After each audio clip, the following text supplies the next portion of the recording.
What is the main mistake that calisthenics athletes do? Especially in calisthenics, there's not much knowledge about how to train. There's a lot of confusion. Periodization simply means the wanted manipulation of all different training variables to achieve a specific goal over time. Would you say that not everybody is designed for the planche?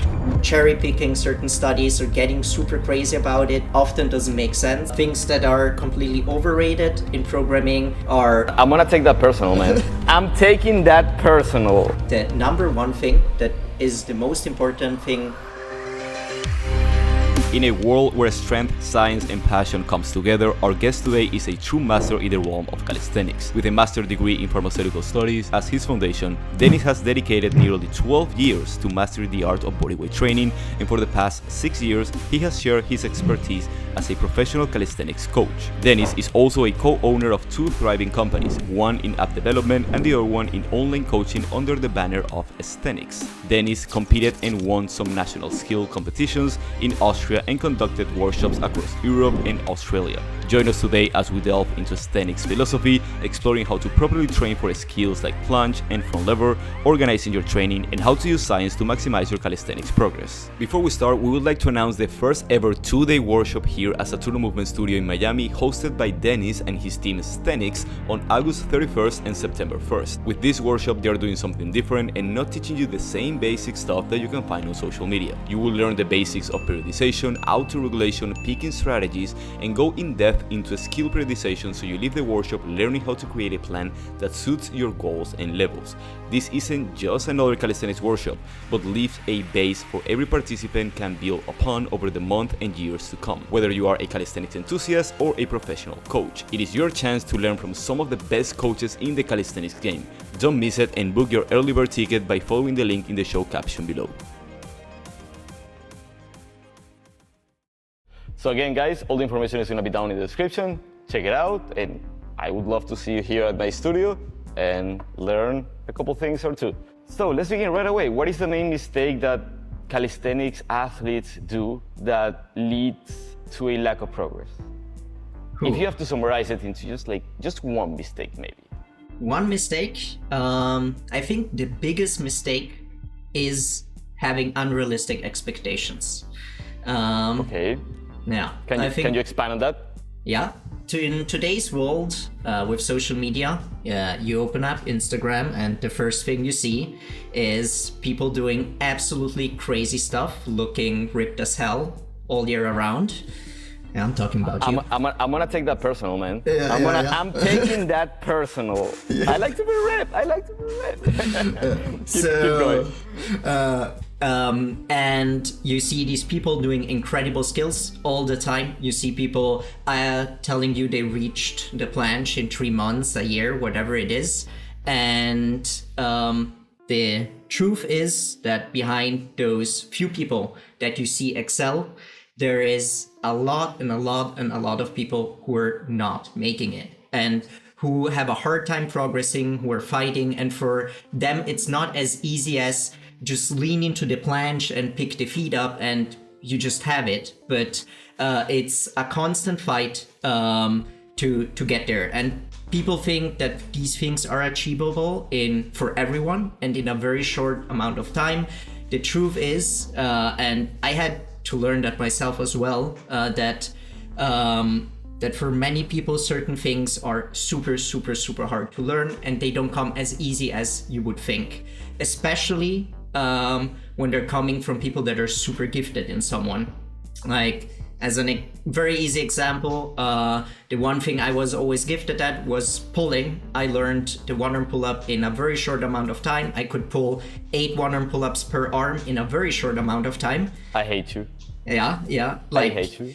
And I ran around the world thinking that having a few one-arm pull-ups was the most normal thing ever, because I didn't need to do much for it.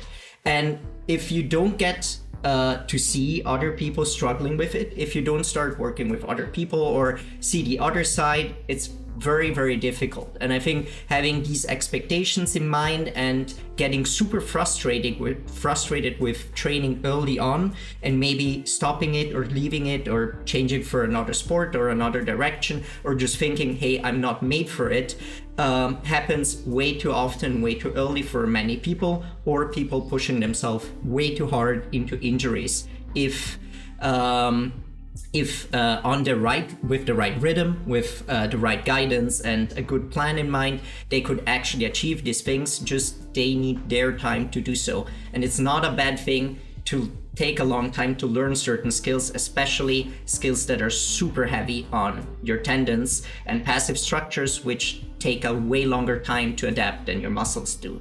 So I would say that is probably the biggest thing we see in calisthenics. The expectations we have from what we see every day. Okay, so you mentioned that for many people it's unrealistic to think of certain skills. Now, would you use the word impossible for some people? Let's use an example. Let's use a very hard skill. Let's use a planche. Would you say that not everybody is designed for the planche? I would. I know many people don't like to hear this, and it breaks a lot of people's dreams. But I think that it's a skill that is extremely complex. It's not a healthy skill. It's extremely brutal on our ligaments, on our joints. And depending on how you're built, if you did sport in the past, if like you had a childhood where you moved a lot, and just muscle insertions, activation, so neural firing rate, things like that. For some people, and just how their scapulas, for example, are built, so anatomically, certain structures like that as well. Thank you, you're just making me depressed. Sorry. Don't worry, keep going. I've seen you pledge, so... I'll circle you back. Yeah. I think that for certain people, they might be able to reach it at some point. But what I always tell people is the investment worth it? So is it worth it for you to work 5-10 years constantly without interruptions on a skill that will be frustrating to learn because you won't make progress like other people do? You won't go to the park and switch from the tuck planche to advanced tuck planche in 3 months. It will take you a year, and some people even longer, to just do this little switch, even though they can dip over 100 kgs. Like, I've seen it. So there's some people where certain activations just are so hard for them to achieve that at a certain point, I'll tell them, you can keep working, you can keep being consistent, working hard, fighting for every half second, working with a good program, working with enough buffer towards the skill. But it will take you 5 to 10 years maybe to hold 3 seconds of glory in a straddle planche. Is it really worth it to you? Like, if you love it, if you enjoy it, if you don't care how long it takes you, go for it. You might never reach that point because being so consistent for such a long time with the same skill is difficult. And at that point, for me personally, I would rather say, hey, I prefer focusing my energy and my strength somewhere else. I might be very good at doing other skills or learning other skills, and I can use my energy. Press to handstand. Yeah, exactly. Press the handstand, and I can just become very good and specialize there, and have more joy out of it. Because at the end of the day, we train because we enjoy it, we love it. And if training becomes frustrating and awful, if you have been training for a long time, like I think we both have, you just go with it. There are bad phases. That's all right, because it's like brushing teeth for us. But if it's just frustrating, you'll give up at a certain point, or it's not the point 100%. Of it. Find something else. Okay, so many points that I would like to go back with you. The first one is that I love that you mentioned 5 to 10 years, not even 1 to 3 years. Like, if we go to the hypertrophy community, muscle building community, they say don't think of weeks, months, think of like years, and like 2 to 3 years, like to build a respectable, whatever, physique.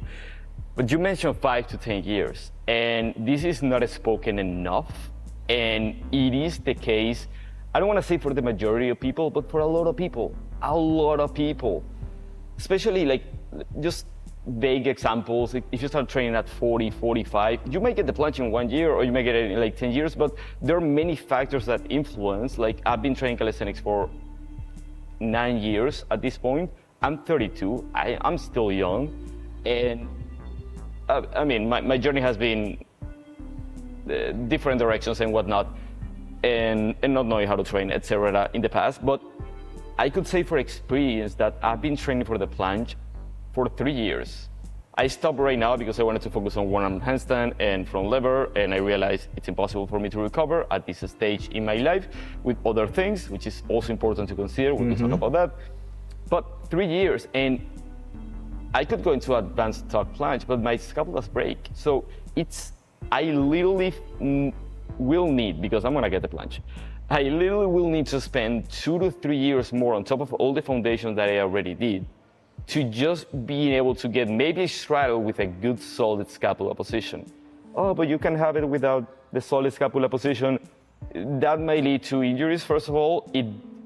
If the skill itself is already not safe, as you mentioned, which I really want to go into that topic, then making it with an extra lean because you're going to keep your scapulas protracted and you're just like passively going into your bicep tendon more than you would if you have more scapular stability, then it's like, is it really worth it? Now, we have here many coaches and we have here many stubborn people like, I'm going to get the planche. I know it's the hardest element for me. My calves are bigger than my quads, so it's the distal point from my center of mass. Bodybuilders would be jealous. Yes, they would. Yes, they would. And I have super extreme hypermobility in a way that I haven't even seen somebody else do, which is amazing for handstands, yes. So I'm going for this one just because like I set it up myself to do, and I'm gonna do it. But back to what you said, it is, are you willing to really put that effort and really, really be honest? I knew when I jumped into the one-arm handstand 18 months ago, I know I was going to get it in 18, 19 months, and I'm there already. When I started the planche, I had a little bit no idea when I started planche seriously 3 or 4 years ago, and front lever, and goddamn, like, it's way more. And I'm 32, I have my office is right next to my gym. I can train as many times as I like. Yes, I film and millions of factors, and I don't want to put myself up or lower of anybody, but it's knowing really which skills are for you and which ones are not. And I mean, you can decide the one that are not, but just be realistic with the expectations. Now, my question to you would be now, how do you know which skill is hard for you and which one is not? How do you find those strengths and weaknesses to see where you would like to specify? So, I think that finding them yourself is possible. Having an objective eye that sees it makes it much easier. And I can tell you just some examples. You often see, like when I start working with someone, and the beginning is always testing certain things out. So you test their they say they have a straddle planche, so you make sure you test their tuck and advanced tuck planche. And you make sure it's an actual straddle planche. Yeah. Most of the cases is not. But go ahead. Exactly. Then you destroy an ego and you go back 1 or 2 steps. But already when you look at the planche the first time, you see how they activate. You see from the numbers they put up, for example, how they do pike push-ups, how they can load them, or what they do in military press. You see if they have a decent front delt strength, if they're rather strong in pulling or pushing. With time, you have such an eye that's used to, you see low lat insertion and how somebody initiates a pull-up, and you know right away, okay, this is gonna be easier probably, and this is gonna be harder. But the truth only comes out after a few months, where you know you have trained well, you have recovered well, you haven't trained too much, you haven't trained too little, and you see it when you start learning activations and how you can progress from week to week. So yeah, you gotta test it. You gotta test it out. Exactly. So you see from week to week, of course, you start loading, how you load skills and stuff like that. We might be able to talk about it a bit later today. But let's say you start with a 4x2 in the advanced stack planche. You have a maximum of 8-second hold. So an 8-second hold that is quite solid until 6 seconds, it's super clean. You can start with a 4x3 seconds. You know you have enough buffer, meaning you have enough seconds in reserve to actually really work on the form, and you can do more sets of it, being able to put high quality work and accumulating it. Over the weeks, you do 5x3, 6x3, 7x3, 8x3, and you keep going like so. Then you deload, and in the deload you might already can test max hold in the advanced stack planche, and you might see in some people that they can already hold 10 seconds, even though the max they did was an 8x3 at the end of their 4 or 5 week cycle. And that happens, and then you know, okay, that's it. And then you have the other person who keeps struggling with it, keeps struggling with the activations, no matter how much you push it or how little you push it, they just maybe don't get how to activate their lat correctly. Then you have people, you mentioned the scapula before, that's a bit of a icky topic because depending on how your scapulas are built, some people will never get the protraction that you see from certain people. So you have to accept that, like, some people have scapulas that are this huge, some people have scapulas that are this big, just the bone structure, and you will never be able to protract like certain people do, but you have the right activations. You activate your shoulder girdle, you're doing it right, you feel great. The position feels comfortable. Exactly, and manageable.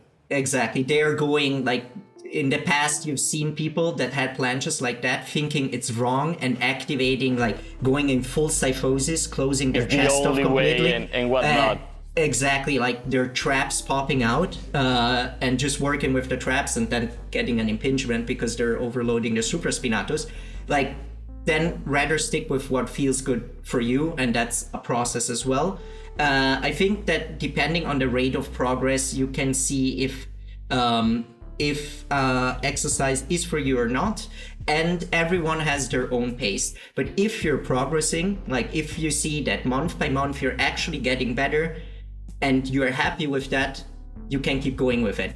If you're extremely talented in something, you will notice it right away. Like, you will see how from one week to another, you don't add 2.5, you add let's say I add 2.5 kg to a lift, to a pull-up, but the RPE keep going down. So in the second week, you pull 50 kgs, and then you pull 52.5 in the next week, and actually, that's 5 pounds, 5 pounds more, so 110. And the RPEs go down, so it feels easier, and you can keep going like this in a linear fashion. Then you know you're made for this movement, and you just see how people click with it, how they move, how secure they feel in a certain movement, how much they might struggle. No matter what they do in the front lever, they're always slightly loose the shoulder forward, no matter how strong they might be in another movement. You have some extreme athletes where you see their planche and it's incredible, and then you see their front lever and they're hanging in like this. And it takes them years to get it good, actually. Or they might never really get the activations they want because they can't steer it the right way, or because they're limited in a certain way from how they're built. Yeah, I would say it depends on the condition of the athlete and also the severity of it. I had a coach coaching me for the planche, and he told me about my winged scapula. You are not fixing this. Like, your case is so extreme that you're not fixing this. You're improving it to the point that you might get to a neutral scapula and like semi-protracted, and it will look just fine and it will feel just fine. But am I gonna be the guy that does 20 planche push-ups? I mean, maybe yes, if I train 10 years, but how am I gonna be that guy when I've been training planche 3 years? And I know what the fuck I'm doing, and I cannot even do 5 tuck planche push-ups before my scapula just gets out of place. It's because I have a really, really hard time. I just learned to do push-ups without winging with my scapula. So it's like, and I've seen now the process. Now I'm gonna keep doing it, yes, but I'll be satisfied with just a hole. Well, that's what everybody says. And so, two things that we can take from this is that everybody's different, and that the only way to really know that is by experience, testing it out, and seeing how much you take in comparison to realistic expectations, not Andrew Strong planching in 5 days. And then yes, if you want to pursue that hard skill, go for it. If you just simply want to specialize in the things that are best for you, just go for it. I think maybe a point that is super important to make, like here as well, I wouldn't jump to rush conclusions. Just because certain things are not working out the way they should at the moment, they can change over time. Literally in one night, literally in one day, you can have just that click. Yeah, like I have certain people, when somebody wants to get coached, usually it's not because they're super talented and because everything comes super easy to them. You have these cases of people that really want to get the optimal out of it, and like it's a walk in the park. You give them some stuff and they make the progress of 3 years in 3 months. But usually that's not the case. Usually it's people that have been struggling for 4 to 5 years with certain things, and you still can get progress out of them, because especially in calisthenics, there's not much knowledge about how to train. People don't know how to train. There's a lot of confusion even about form still, or how to activate things correctly, or exaggerating activations in part. And I would say that you can build a standard or think about a standard only if you have worked well, precisely, with a plan, and objective feedback, be it yours or be it someone else, over 1, 2, or even 3 years. And then you can take the decision and say, yeah, okay, maybe it's not for me. But I wouldn't, like, just because in 2 weeks you can't progress in something, no, that doesn't mean anything. Just because in 1 year you can't progress in anything doesn't mean anything. If you're heavier, if you're bigger, we had clients working on the planche for 4 years, starting from a top planche, weighing 90 kgs, I think that's 190 pounds, something like that. And now they're able to planche, like slow. It is possible. It's possible. Yeah. It is possible, but it's a shit ton of work and you need to want it. And certain people, me included, like when I was working on the Maltese, it's one of the exercises where I got injured. I had a very solid full planche push-ups. Maltese was next, my dream skill. I messed up my serratus anterior, and then I messed up through that my subscapularis, and I couldn't protract for 1 year. And this was back when that sounds painful. Yeah, so and at that point I was like, it's for me, like it had such an impact on my everyday life that I decided, okay, at this point it's not worth it for me to keep pursuing this, because it takes more out of my life than it gives me, and I have other things where I'm good at, and I can go in that direction. I went more into a street lifting hybrid kind of training. Yeah, there are some, I think this has happened to many people. Some people take the stubborn route and others take the smart route, which is when you're performing a movement or a skill, and that skill gives you so much pain and injury that it's not only that you cannot do that skill itself, but you cannot do the other skills. I'm gonna give 2 examples. Myself, freestyling, I would love to just spins on the bar, but if I do it long enough, my shoulder dislocates and that messes my entire practice. So no more planche, no more handstand, no more anything. My handstand coach, he doesn't do Stalder presses because every time he does the Stalder presses, his shoulders get fucked. But he has an amazing worm handstand, flags and everything, so he's literally, what's the word in English? You're pretty much saying no to something that you might like or love for the sake of just the longevity of your training and putting that energy in other areas. I had a question before, but I lost it, so I'm gonna just continue with what comes to my mind, and let's enter into the topic of periodization. But before we go there, obviously we don't have as much data as we do have in hypertrophy and strength training. So just like you do and I do, and I believe most of the smartest coaches in calisthenics, ego to the side, I don't want to put myself as smart, but if we have this data about hypertrophy, how to build muscle, and if we have this data about strength, how to produce the most amount of force, and we are in a sport where muscle mass matter for certain elements, and it's a strength sport. Yes, it's super technical depending on what side you look at it, but it's a strength sport. Why wouldn't we look at thousands of research on strength? And why would we still, go to the park and just do what it is, which I don't only admire, but I also think it can really help with the growth of the sport. Because yes, muscle is muscle, strength is strength, and specific strength is specific strength. But at the same time, I do believe calisthenics has something that we are yet to tap into. Same with flexibility. There is a world of methodologies and training that we haven't discovered yet. That it might, like 5x5 might be a great approach, but maybe a 6x5 with a downset of 1 in front lever specifically for this type of person, we haven't yet discovered that. We have discovered many methods, and that's why we coach in a very different way that other people. But my question to you is, you seem to be very science-based, I guess, and you read the studies of strength and hypertrophy, and you apply it to calisthenics training, even the periodization part, which gets even more complicated. We might do a mini touch, but if you want a deep dive, let us know in the comment section. We'll do part 2, or come to the workshop. We'll dive deeper there.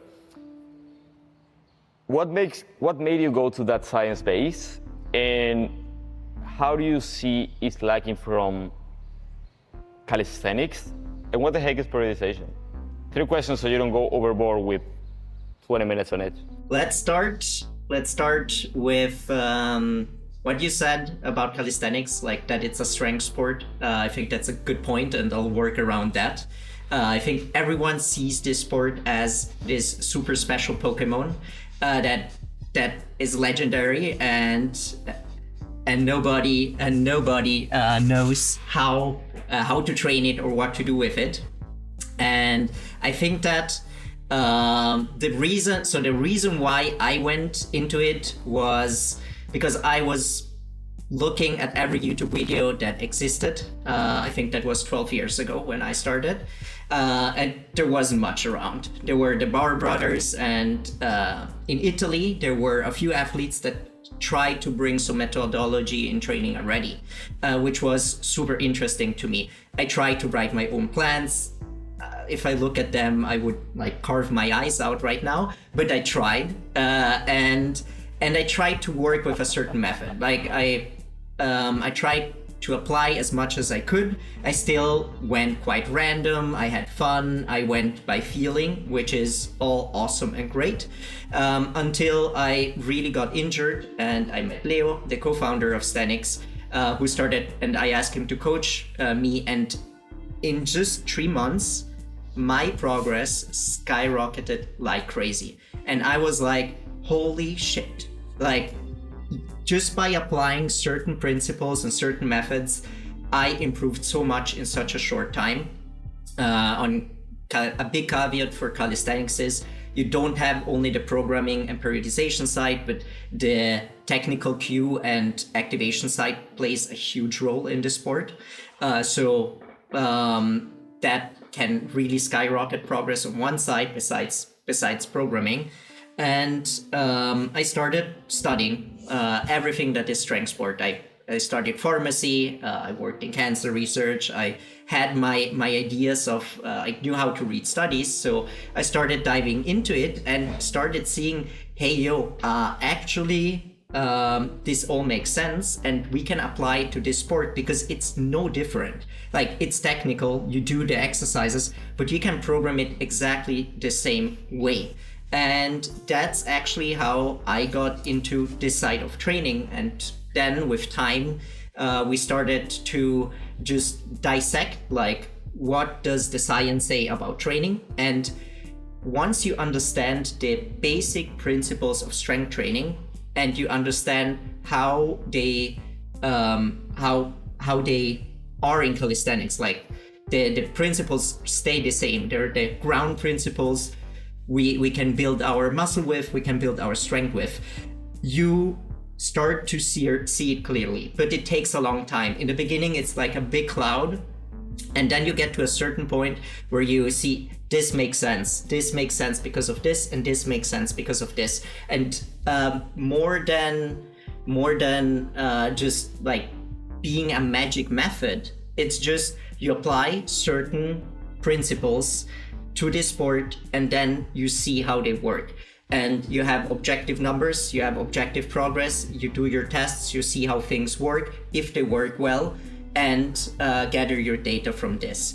And very important here is they're simply principles. They're not numbers that you have to reach or magical methods or anything. It's just once you understand how it works, you apply it, you see if somebody progresses, and then you take decisions based on that, because everyone is different there as well, and there is a big variation. If, for example, you talk about volume, somebody can take the variation in volume in planche. You have an average that most people work very well with, which is between 12 and 24 sets per week, for example, where most people can progress. Yeah, including dynamics and direct planche work, be it top sets and backoffs that are training sets and close enough to failure to be counted as effective sets. Would you include there like military press or any accessory work, or direct planche work 24 to okay, and out? You need less to progress in front lever.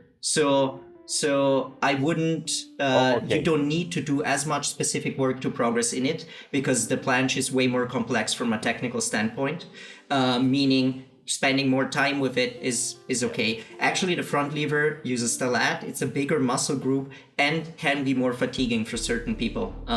While in the planche, you mostly use the front delts, which isn't that huge of a muscle group at the end of the day. And most people can train their shoulders, especially in calisthenics, 4 times a week and still recover from it. Even daily. Every day is shoulder day for calisthenics. Yeah, exactly. So no matter what you do, you use them. And in part, they get used to it. So we have clients that do 40 plus sets of planche per week, but it's not a starting point. You work up to a certain volume. And when you're super specialized in it and and you can take it. So the variation, as you see, is very big. You have a certain average where most people are. It's a Gaussian curve, and then over time you can move more in one direction to another. And that may be to make the point of just applying science to the sport and how it makes sense. And even there, like nitpicking certain things or cherry picking certain studies or getting super crazy about it often doesn't make sense. It's rather understanding how the things work generally, and you go from there. It doesn't even make sense. It doesn't even make sense for hypertrophy or strength training. I like to see programming more as an art rather than a science in a way.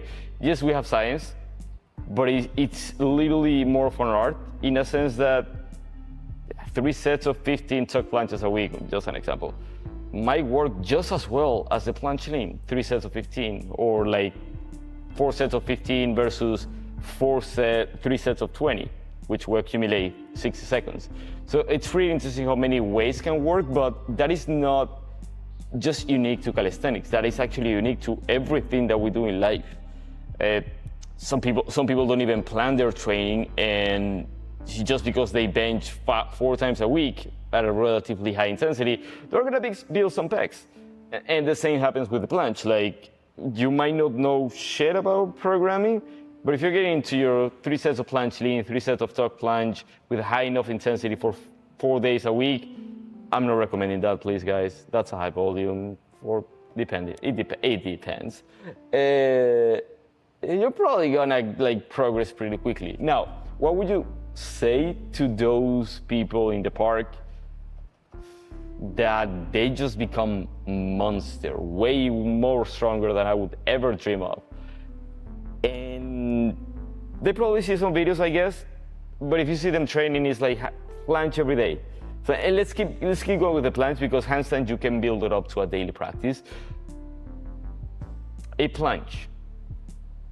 I've talked to many of them that they do it daily, and they have an amazing planche. The outliers, yeah. The outliers. So the thing about periodizing training, so we talk about this big word just to get it out of the way, like periodization just simply means the wanted manipulation of all different training variables to achieve a specific goal over time. So it's nothing too complex.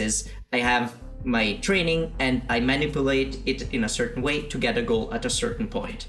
And what we usually want to do is maximize gains, of course, get less injured as possible, and of course peak at a certain point to bring the maximal performance at a certain time. This can be a competition, exactly. This can be a test. This can be a mock meet, whatever you want. So that is out of the way. So there's nothing magic about this word and magic about planning your training. Yeah, exactly. As soon as you look into maybe Google periodization, especially for hypertrophy, the first thing you will see is meta-studies that have shown that non-periodized training versus periodized training doesn't seem to give different results, while in strength training it actually does, about 24 to 28% usually. And I think with hypertrophy, it's in part because people did the wrong. So when they did the studies, they actually used the wrong programs to do the studies. They used power strength programs to measure hypertrophy, but that doesn't matter. At the same time, it simply means that if you go to the gym or if you go to the park and you do your training by feeling, and you know how to listen to your body, you auto-regulate, and you put progressive overload into your training, meaning the next time you go, you try to be a little bit better. The next time you go, you try to a little bit better. Your recovery is sufficient enough, and you manage to recover from the volume that you're doing, you will improve. And this only comes down to genetics. 100%. So there's the person that goes to the park, trains like a madman for 5 hours, does set. The shoulders can take it. He sleeps 5 hours at night, zero respect for sleep, zero respect for nutrition, doesn't get the protein in, goes in 2 days after, can do even more. Goes in 3 days after, can do even more. Doesn't go for 2 weeks and still improves. And these are the people that you often see in the elite. I've seen people like that. I've seen people getting to the bar the first time in their life and doing a one-leg advanced tuck front lever, and 2 weeks after having a full front lever, and now being the strongest Victorian in the world. I've seen these things. So it has many factors. Like in part, it's how you recover from it, if you can recover from it, and how much you can take, and how you learn your activation and how quick you are with that. Then social setting makes a huge difference. Like if you really have a group of people that pushes each other, they train because they love it, because it's their passion, or maybe they don't have anything else in life. They'll have another drive than the university student who goes to the gym in the afternoon for an hour to get their session done because they need to get fit. So there's these psychological factors to take into account as well. And this is what leads to people having this progress. And there's nothing wrong with that. And like, I always tell everyone, you don't need a coach until you need one. Like, if everything's working, you're enjoying your training, and you're progressing, perfect. That's like, what do you want more in life?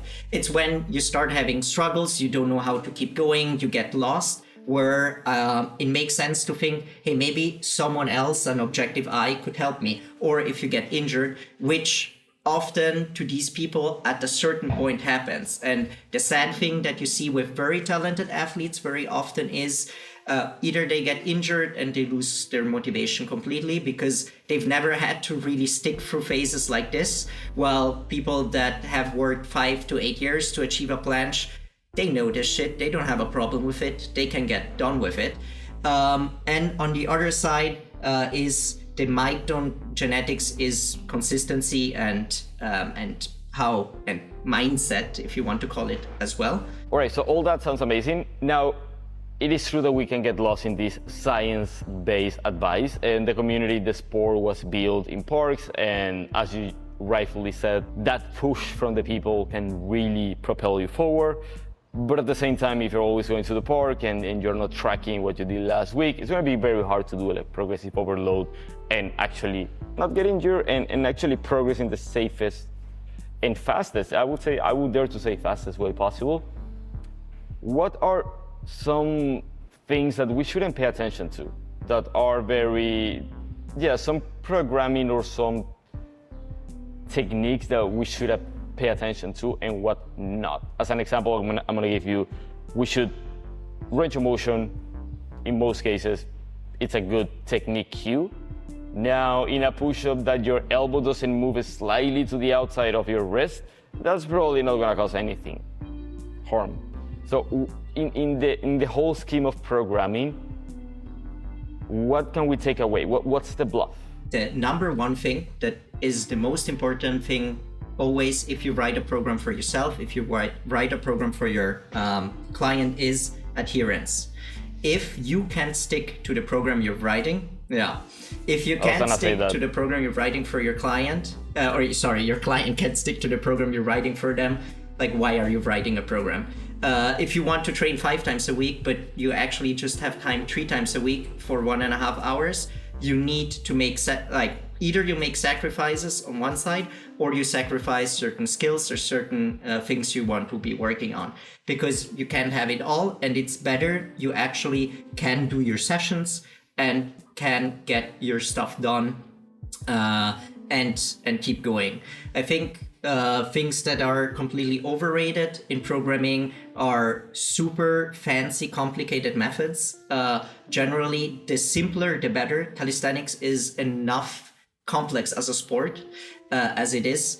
And the more complex the methods are that you use, the harder it is to get objective data from them. So the first programs you write for a client need to be super simple ones, so you can understand trends and understand where they're going. And from that, you can gather data. And with time, you can get fancy, you can use partial, you can get more into it. But some people see someone and they decide to give the fanciest exercises ever. No, you do the basics. You see how somebody moves in space when they do a pull-up. You see what mistakes they do, and you see if you can fix them by simply giving them cues.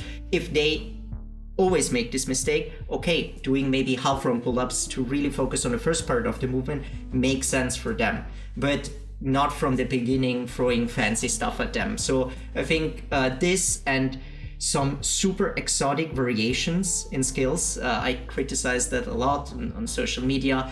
I find those often they look cool, they feel cool, they give you this sense of progress, but are you actually progressing? Test in the deloads. See if it's actually leading you closer to the goal, especially with skills. On way that you don't need to test, you see your numbers going up over time. In skills, you need to take your time and test and see, is this actually helping, or am I just fooling myself? Yes, I mean, that applies to every discipline, specificity and removing the bluff.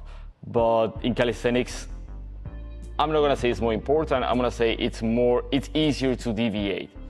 Because I was literally just finishing my handstand session today, and I remember that I used to grab a band and just do shoulder flexions from 90 degrees to 180 degrees as a warm-up. And I used to do it like with the mentality of like conditioning my scapula, and I would do other movements and whatnot. And today I don't even warm up my wrist and just get into a handstand. Again, I'm not recommending that. I just build a practice towards that. But you get to the point that you are able to like remove certain things that you're like, this is just fatiguing me. This is not adding anything to the mix. And it's hard, but at the same time, it's easy because it is the basics. Oh, but I cannot do dips. Okay, just negative dips. Negative dips too intense. And you need to be really honest with yourself. Like many people just jump into negative dips thinking that's the easiest progression of a dip. No, like bench dips is the progression that probably many people should be doing. The same with pull-ups, like negative pull-ups, and you cannot control even 2 seconds for 2 reps. Just do rows for a long time, and banded pull-ups for the neurological component. There is a lot of exercises that they might work, but they might not work for everybody. I'm just going to give an example. Sthenic press. Yeah, great for somebody that already has a planche. Great for somebody that is trying to it has that weakness in a specific, but having sanity press on every single planche program just because that's what gymnasts do, I think it's stupid. Like some people has the bicep tendon of a horse. Why are you wasting your time there when you should be doing other things?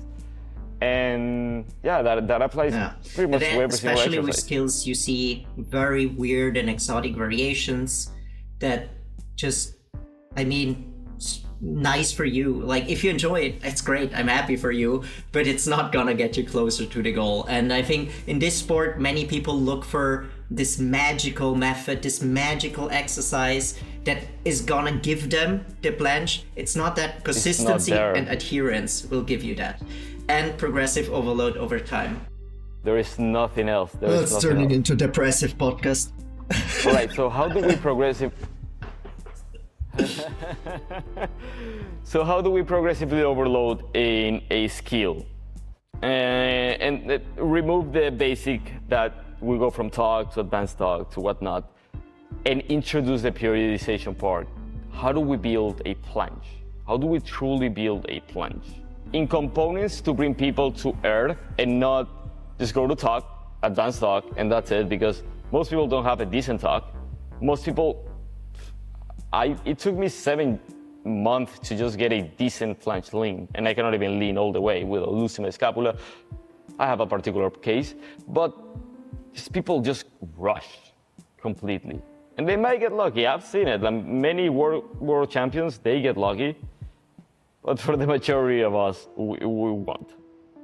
And yeah, what's your approach? What's something that people need to keep in mind aside from just extending your legs more and more and more until you end up into an horizontal position, levitating with your feet? To do this well, I will try to put down a few principles that we have in strength training, and then we will transfer them to this skill.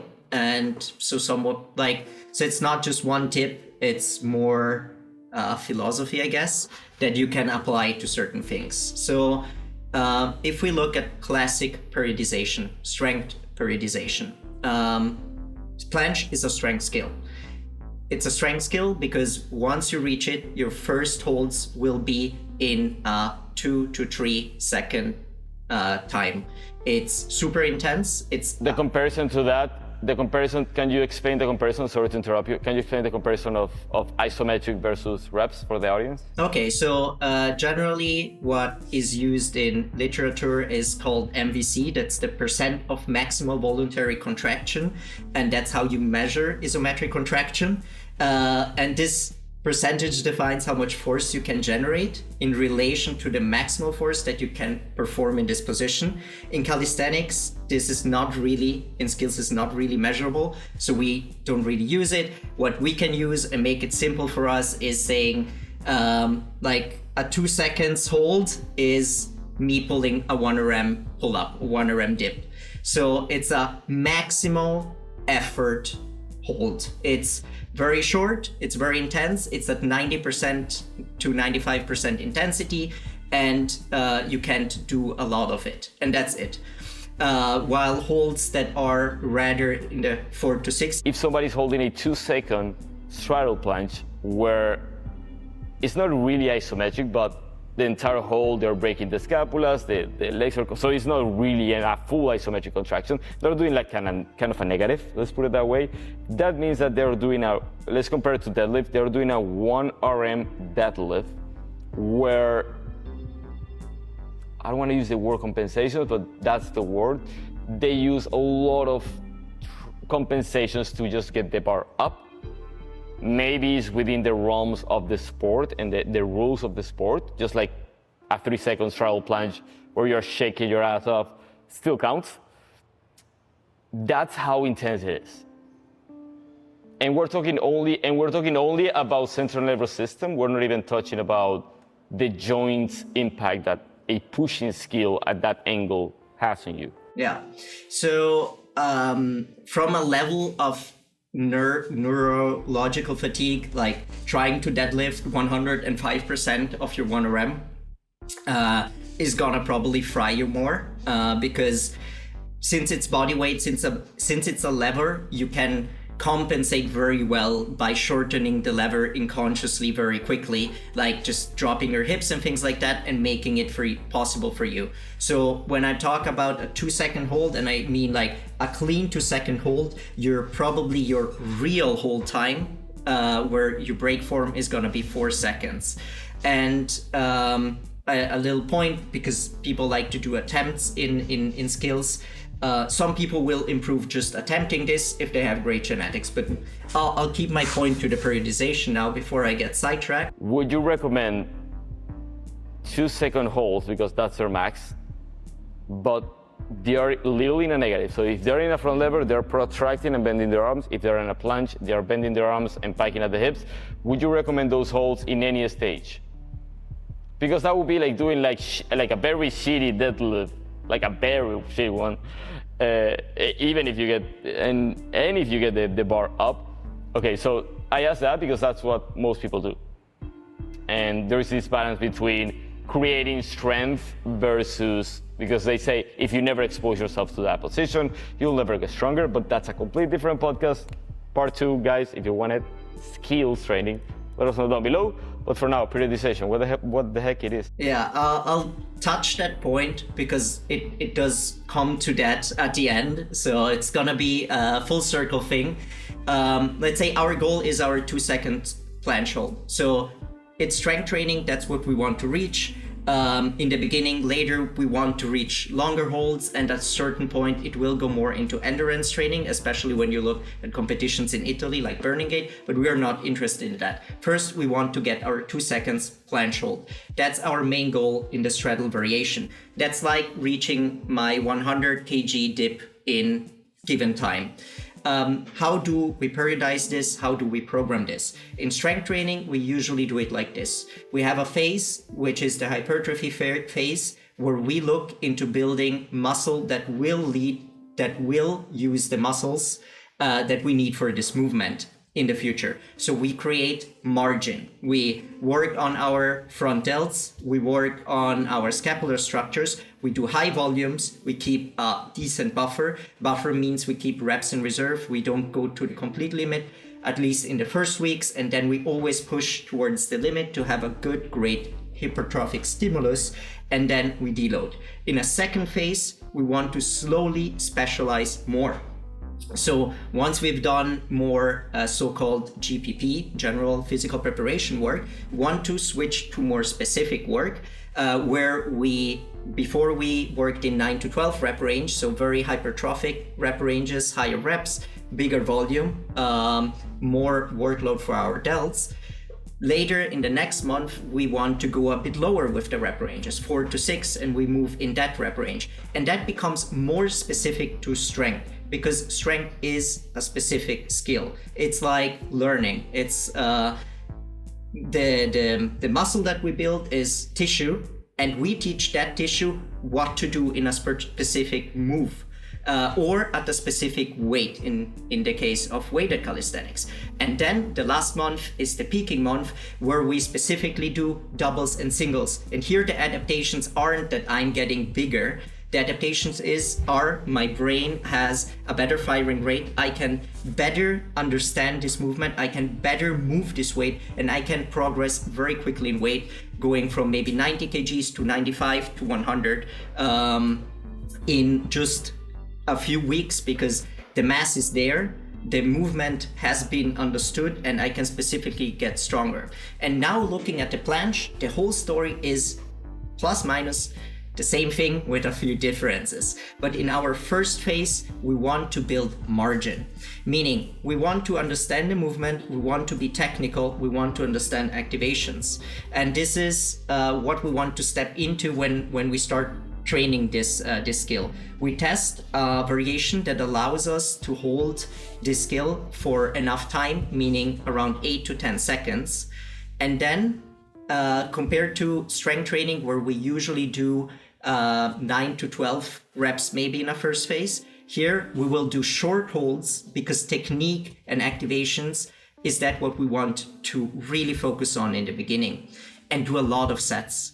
We start with 3 sets. We work up 4, 5, 6, 7 every week, 1 set more, and we keep the whole time the same, for example. This allows us to create a lot of margin. This allows us to work with quality, work well, and understand the movement. Our accessory work in this phase will be rather focused on building bigger delts. We'll do anterior delt raises, we'll do military presses, we'll do other exercises that work on our delts and don't fatigue us as much as doing planche, especially when we're still learning the activations. In a second phase, so after 5 weeks, we're fried, our sleep's getting bad, we notice we can't progress anymore, maybe our joints start hurting, we deload, we cut the volume in half, we go 10% down in intensity, we take a few rest days, we go at it chill, and if we've seen extreme progress while doing this, I've noticed that in the 4th week, I felt like I could hold the planche forever. We get the tuck variation now, for example. I might want to test it already. So I test my max hold now. I can hold it 15 seconds. Freaking awesome. Okay, let's test the advanced tuck and see how it feels.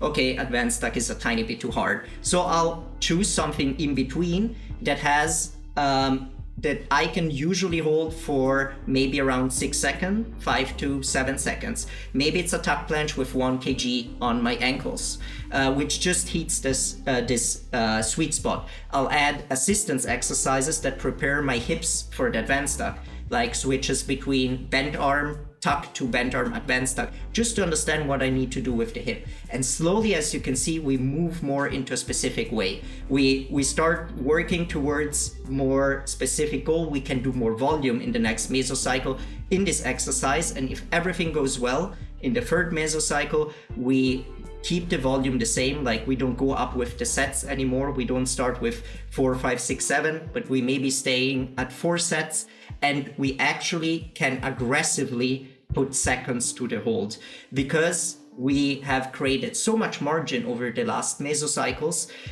so much time that we could probably technically hold this exercise, and now we're squeezing it out. Now we're getting our 1 RM.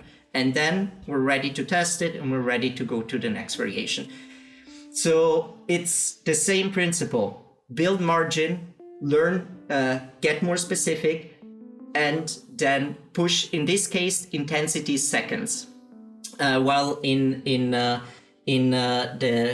weight at calisthenics, it's the weight that we push. So first we just push the sets, and then we push the seconds. And this is how you want, then you repeat the whole cycle, and you keep repeating it, and you go through the variations. And when you choose and test a new variation, of course, it needs to be solid. Like, you're not gonna integrate, you test advanced tuck and you hold it for 3 seconds and the form is not good, you're not gonna put that into the plan. You need to put your ego aside. Maybe you once need a to week. keep working what you were doing. Maybe once a week, sometimes to bridge the gap If as an intensity technique.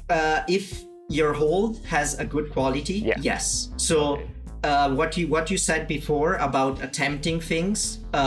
If the quality is good and you know yourself or you know the athlete and know even with some trying, they're not gonna get hurt and they're gonna improve. Of course, a super specific stimulus is what's best always. So they can actually try it. They can actually integrate this into their training, and they might gain a lot of it. Especially the planche has a balance side to it. And balance is very difficult to be learned if you don't do attempts. So learning how much you have to lean is just as much part of switching from the tuck to advanced tuck as just getting strong enough. That was a long one. Love it. That was a long rant. Yeah, I hope I made it clear enough, like how I imagine it and how you can go about it. So that was really clear, and the audience will love it for sure.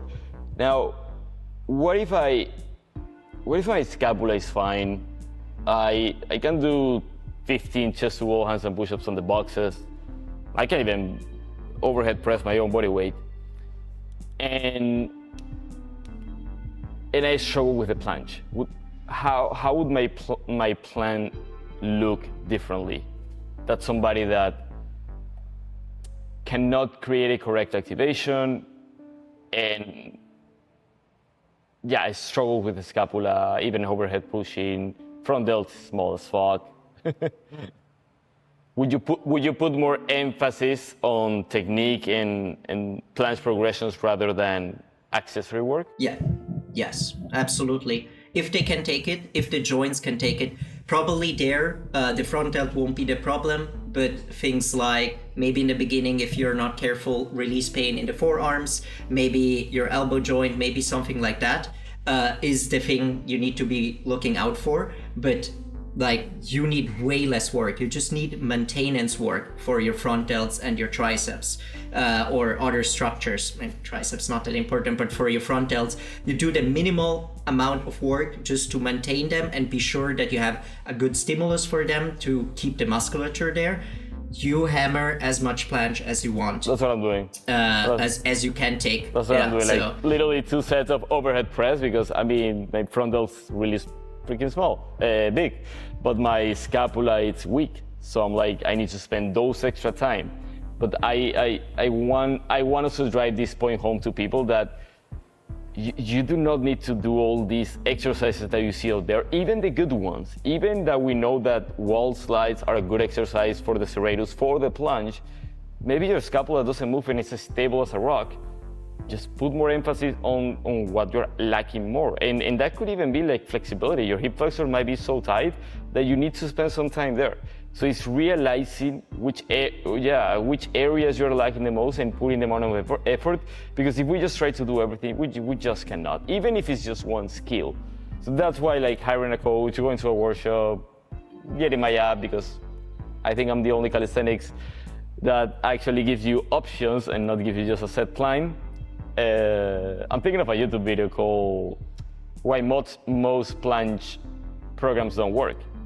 And I'm gonna do it with Fabian, because Fabian, literally his scapula, like it doesn't move. Like he just moved the shoulders forward and it just doesn't move. But he can only do like 10 back to all handstand push-ups on the floor. And I can do like 40 or something. But my scapula, it does whatever it wants to do.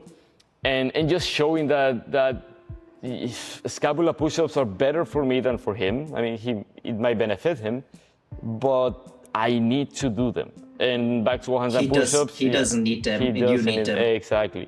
So the importance of a coach or optimizing your training or arranging your training based on your limitations, I believe to be key. You talk about periodization in a single week, or a single mesocycle per se. How would you apply periodization through a whole year? In a very short manner. Let's not give examples and whatnot, because we're gonna talk forever. Generally, you divide, so the things you divide periodized planning usually are macrocycle, which is the huge cycle, which is made of mesocycles, which are usually 3 to 8 weeks. Some people go longer, usually not. It really depends on how intense you train and how well you can recover. And then they're made out of weeks. generally, planning too out far in the future doesn't make sense because shit happens and that's life. So what we usually, depending on, of course, how much time you want to invest, or what the goals are, 6 months is a good time to plan, I find. 6 months gives you the possibility to have enough months where you build margin, where you build work capacity, where you slowly switch to more specific work and more intense work, and then have a good peaking. So you have a productive time. Of course, the longer the phases, the better it is. So if somebody, especially in street lifting, you would say if somebody invests 1 year in really hypertrophy work and building more muscle, and then does six months of more specific work and 2 weeks of 2 months of peaking, so almost 2 years of a cycle, like to get to a competition, it's probably the most optimal thing you can do. In skills, no. In skills, you rather go in like waves. So it really depends on how you're moving and how you're progressing. So usually you have phases where you see things are going and things are going well, so you keep going like that. You don't change things around. Like that's super important too. You stick to the same stuff for months and months and months and months. So you keep repeating the same thing you're doing. Like the example of before, you start with 4x3 advanced tuck planche, 5x3, 6x3, 7x3, 8x3. The next meso, you start with 3x4 or 4x4. 4x4, 5x4, 6x4, 7x4, 8x4, 4x5. And if you have a lot of margin, maybe you can do 4x5, 4x6, 4x7, 4x8. But it doesn't work for everyone. And for some people, you'll just keep building this slow way and you test sometimes every 3 months. So I would say like having 6 months where you kind of know where you're moving. And we always mix skills training with weighted training. So the weighted training, the weighted phases will dictate the intensity and the length of the mesocycles, and the skills, they just go with it, like in their own pace. I get it. Without having the intensity phase on the skills at the same time with the weighted stuff. Usually in the beginning it will happen, but later they will have their own pace. So planning out in the future for a year doesn't make any sense, besides if you have a competition. But even then, things will go wrong, things will go sideways, you'll get sick, you'll get injured maybe, and then you will have to adapt anyway. So you write a plan, you have a general idea of how the blocks will look like and where you want to move in what rep ranges, and then it's a week-to-week process where you adapt weekly. And this doesn't mean that the exercise changed. You'll do the same exercises for 6 months, but like the intensities change. Maybe there's little variations in them. How do you balance basics training with a skill training? Let's say I did my homework, I have 15 plus pull-ups or 10 pull-ups with 50% of my body weight, whatever it is. I've done my homework, it's clean. Tendons are feeling nice, I'm rocking 1-2 years of basics, I want the planche and front lever. I'm gonna only go for those two. I want to lower the basics that I don't want to, but I'm gonna have to. So how do you approach that transition to skill training? The way we actually do it, so I used to train exactly like that. I did 2 years of pure basics to be ready for the skills.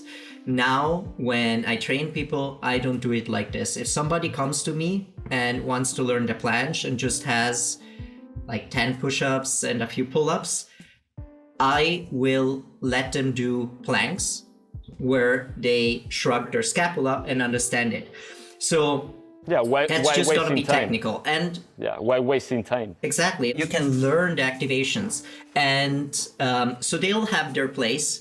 You might do 2 sets, 3 sets, 4 sets, and the way to balance it out at the end of the day just comes down to how much volume you can take for a certain skill. We have created certain landmarks over the years. We present them, for example, in the workshop, like we just gather a lot of data. We have certain numbers. that makes sense for most people. I nominated the planche once before. And of course, there's a lot of data out there about how much volume each and every single muscle group our body can take. So you just balance these two out, and depending on the phase you're at, and depending on how somebody responds to it, you can go more to one direction or the other direction.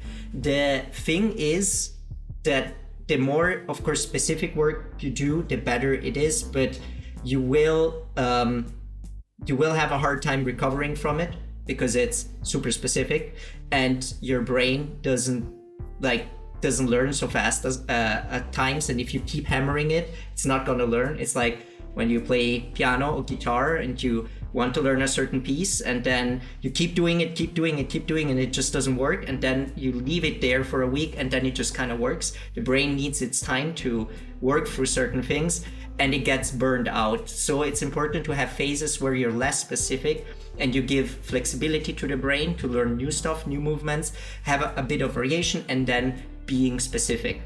And that's why if I would how I would divide it, I would do both at the same time, and depending on the phase and depending the goals and depending how the ligaments and the athlete is feeling, go more in one direction or the other. One thing that we never do is leave so-called basics completely away. That was gonna be my last question. Why? Before you go, what's basics?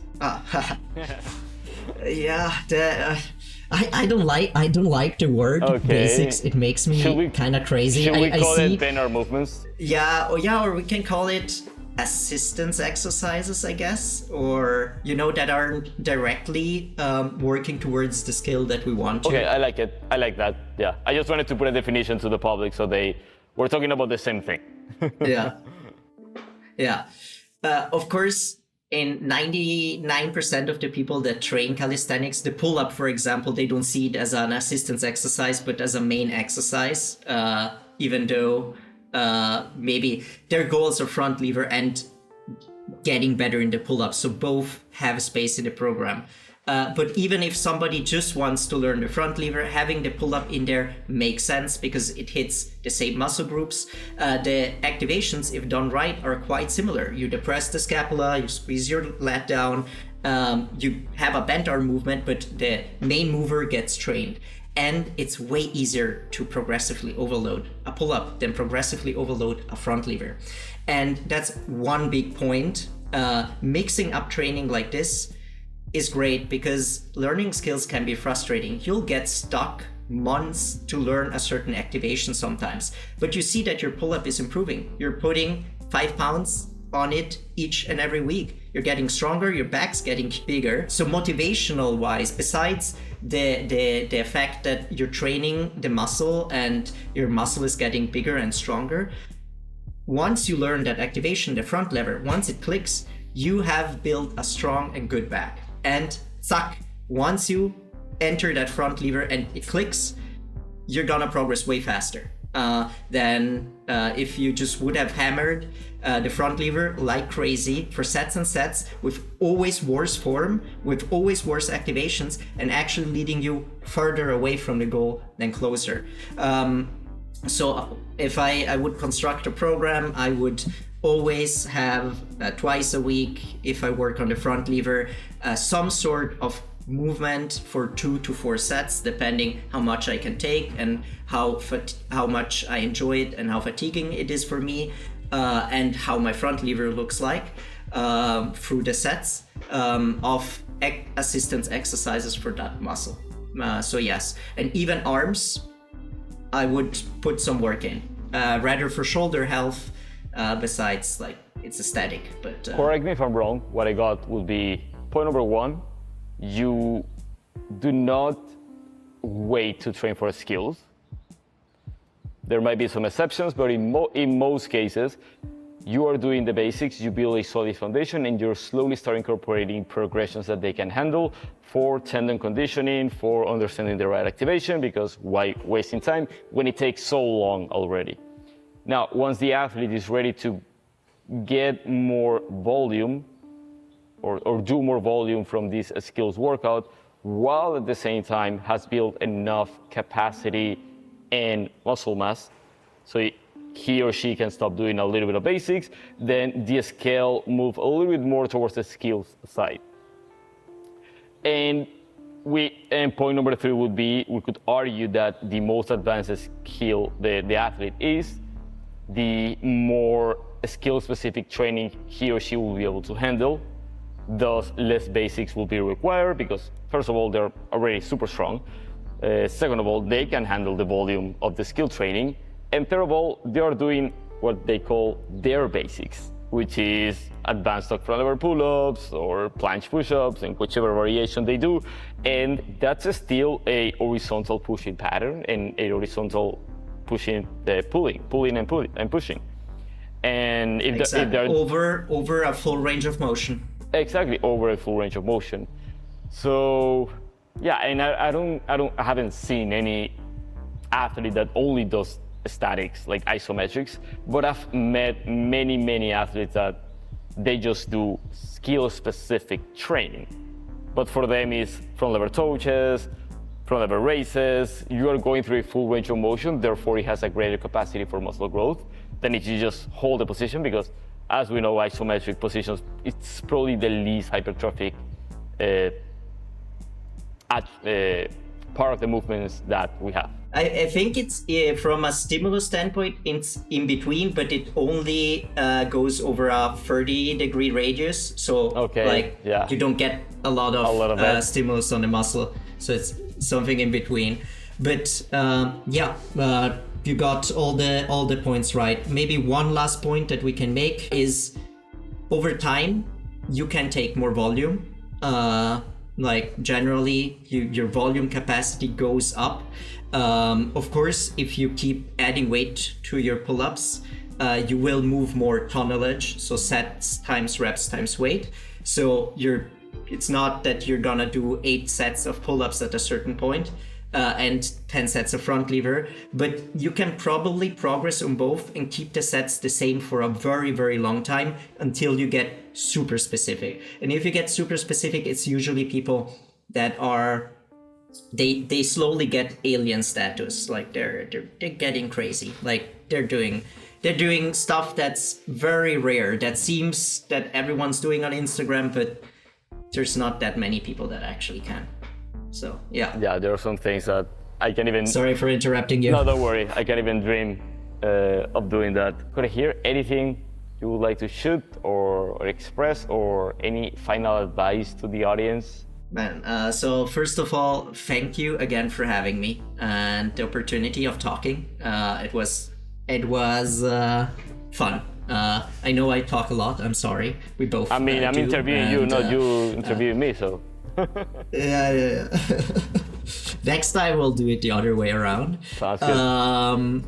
No, it was super fun. I think to the audience, if you enjoyed it, if you want to learn more, make sure to try to come to the workshop. It's gonna be worth it. And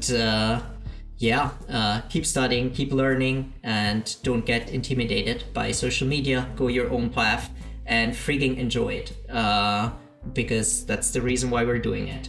I think that's something you, especially if you go in the science-based and optimal world, many people forget that we do this for fun, and it's just about getting more out of it. It's not about like bringing a certain method to somebody because you need to do it like this. Yeah. If what you're doing, you're enjoying, you're progressing, you're having the time of your life, just go at it. It's just the right thing to do. So I think that's as last concluding words. That was beautiful.